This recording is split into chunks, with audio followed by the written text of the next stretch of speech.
Chapter 30, Keeping the Faith. When Carla entered the kitchen late that morning, Ken was on the phone and his mother was squeezing orange juice. From a pot on the stove came the gentle plop-plop of oatmeal cooking. The wholesome fragrance, the homey sound, the instant welcoming hug that Mrs. Inman gave her lent a restorative normalcy to life. "I'm so glad you felt comfortable about coming here," came the sincere words from the matronly figure in the blue-sprigged apron. And then in this house to have something like that happen, I couldn't believe it. Ken told me just a little bit. I hope you were able to get some sleep after that. Believe it or not, I zonked out completely and just woke up a few minutes ago, but I still feel exhausted. She smiled, took Mrs. Inman's hand, and added, "You're both so kind. I appreciate it more than words can express. You just make yourself right at home." She turned her attention back to the orange juice and carried on over her shoulder. "I'd apologize for this Spartan breakfast, but Ken tells me you eat the same stuff. I don't even have a slice of bacon in the house. He calls it junk food. You've got some plain yogurt, I bet. Lots of it, and lecithin in granules by the quart if you want any. €2, of course," laughed Carla. "You managed to survive in spite of Ken's dietary paranoia?" "Well, I do sneak something unhealthy once in a while, but I don't think he's that paranoid. A bit wiser than some of the rest of us, perhaps. But he tells me you're just as fanatical." "Almost." Ken hung up the phone. "So you slept well? No more visitors? That's great. I don't even remember having a dream." There was the usual small talk as the three ate at the kitchen table together. Ken seemed reluctant to bring up the events of the previous night or carry on their discussion unless Carla was ready. When she did broach the subject, he was surprised by her question. "What do you think of UFOs?" she asked. "They're real, but certainly not physical," replied Ken without hesitation, giving her a questioning look and wondering what this had to do with the horror she had just been through. "Why do you say that?" "There are lots of reasons. I think you know them as well as I do. For example, they've been tracked on radar making a 90-degree turn at 7,000 miles per hour. Physical objects just can't do that without disintegrating. UFOs hover motionless, then accelerate through the sound barrier without making a sonic boom. Again, a physical object couldn't do that. And there are other reasons, but why do you ask?" "I'll give you one more reason," interrupted Ken's mother. "You can tell them to be gone in the name of Jesus, and they vanish. You didn't ask my opinion, but I'll give it to you anyway. They're demonic manifestations, and I wouldn't have anything to do with them." Carla looked from mother to son in mock surprise. "So Ken swept you into the fold, too. You're not the same lady I remember visiting in Maine a few summers ago." "I hope you like this one better," said Mrs. Inman. "I certainly do." "You've got my vote on that." Carla contemplated her oatmeal for a moment, then reluctantly continued. "In fact, as much as I don't want to admit it, you've both got a peace and contentment and a quiet confidence that I, frankly, admire and envy. This place is like an oasis." There was a long silence. Carla took a swallow of orange juice, leaned back, and studied the glass. "I'm almost afraid to ask these questions. You know very well that before what happened last night, I wouldn't have wanted to hear your opinion." She fell silent again. "Why do you have UFOs on your mind?" asked Ken. Carla hesitated and then decided to tell part of it. "I was sworn to secrecy on this, but after what they tried to do to me last night, I've got some legitimate questions." "We'll keep it confidential," promised Ken. "I'd appreciate that. Well, whatever they are, I saw my first UFO yesterday afternoon, very close." Carla tried not to sound dramatic. "And last night, both at the hotel and over here, when all of that horrific stuff came down on me, the same lights that were on that UFO were just outside." Mrs. Inman was shocked.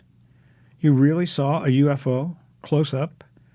That frightens me for you, Carla. I don't even want to know what it looked like." I presume it was related to the Archons, said Ken.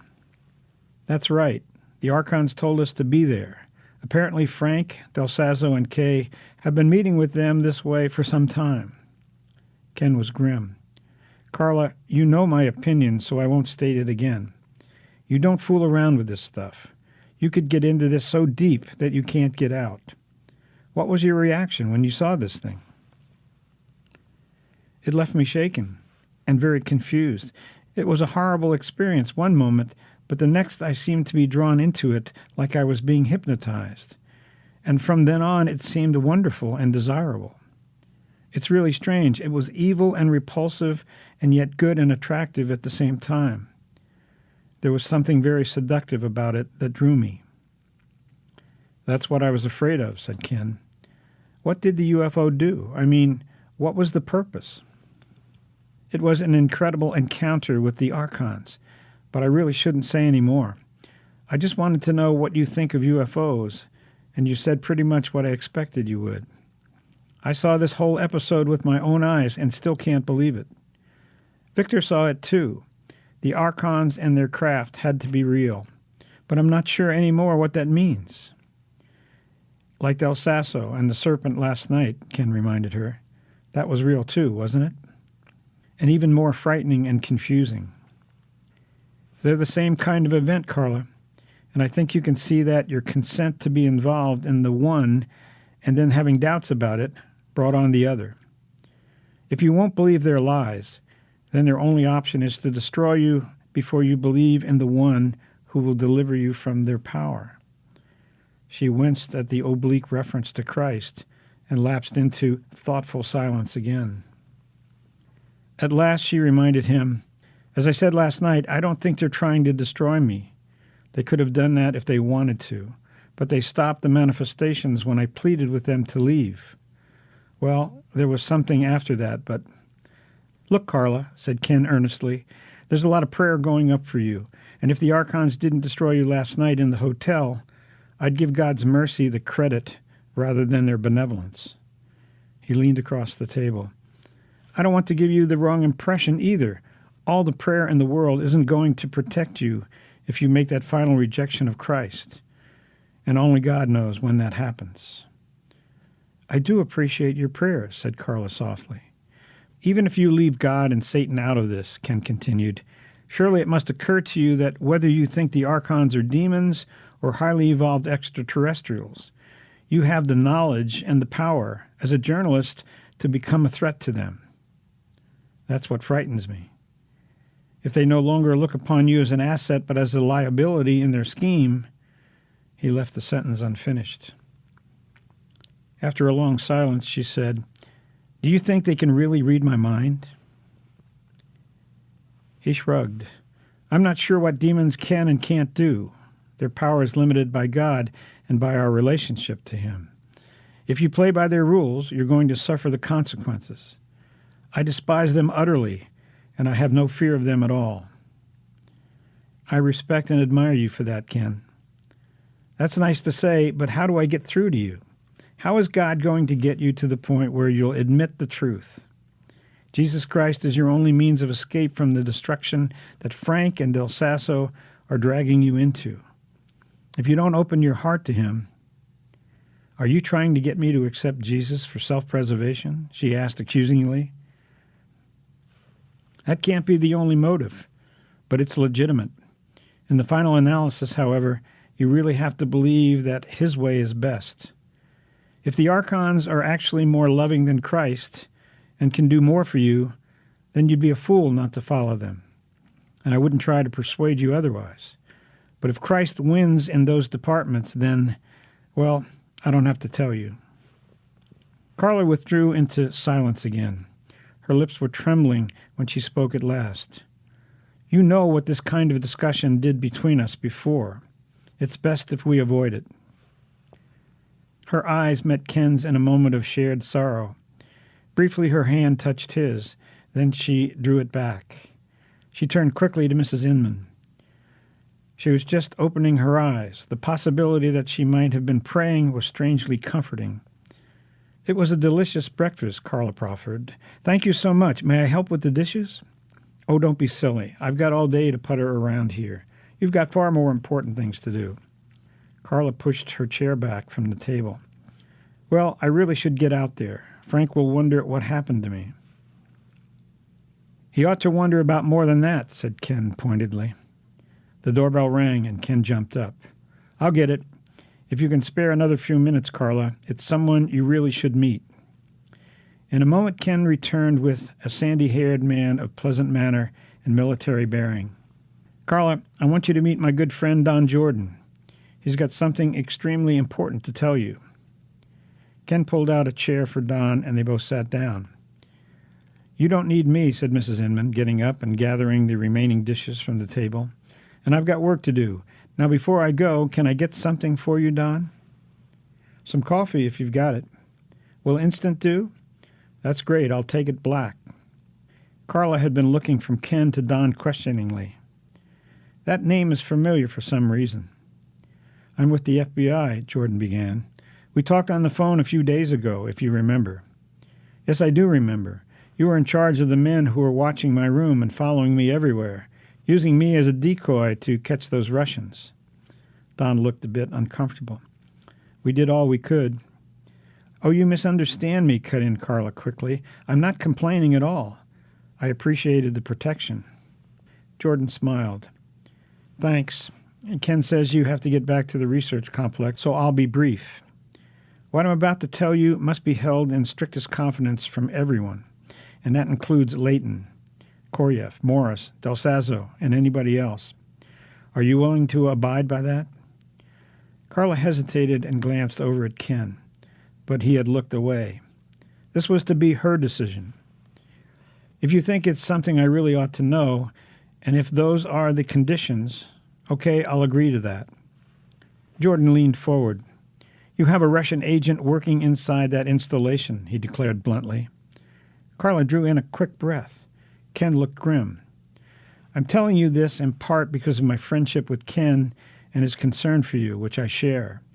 But I also want to enlist you as our eyes and ears to let us know anything at all you learn from the inside that might be even remotely related to this case.